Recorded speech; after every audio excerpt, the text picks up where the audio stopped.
Magandang araw sa inyo mga kaibigan. Itong ating almusalita sa araw na ito, June 29. Una sa lahat, maraming salamat sa inyong dasal. After almost a week in the hospital, I'm back sa home, sa parokya at sa almusalita. Ang ebanghelyo natin ngayon ay Matthew 16:13-19. At gusto ko itong parte na sabi ni Jesus, "You are Peter, and on this rock I will build my church."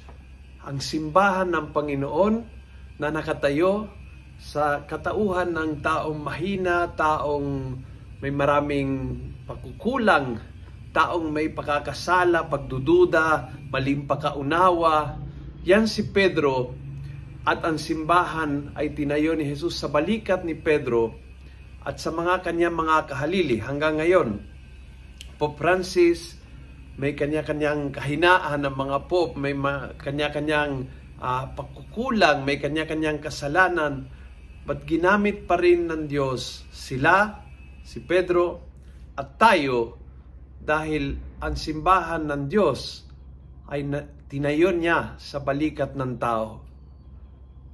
Dahil misteryong ng kanyang pagmamahal. Dahil kilala niya tayo, alam niya lahat ng ating kahinaan, alam niya lahat ng ating pagkukulang, alam ng Panginoon lahat ng ating limitasyon, and yet, ginawa niya tayong importante para sa kanyang simbahan, mahalaga para sa kanyang simbahan. Presensya ng kanyang simbahan sa mundo, sa pamamagitan ng mga tao tulad mo at tulad ko, tulad ni Pedro, ni Santiago, ni Juan, simple, makasalanan, mahina, yan ang pinili ng Diyos. Isang araw ngayon para magpasalamat sa isang Diyos na pinakatiwala ang sariling simbahan, na ay sariling presensya sa balikat ng mga karaniwang tao tulad ni Pedro, tulad mo at tulad ko. Kung nagustuhan mo ang video ito, pass it on.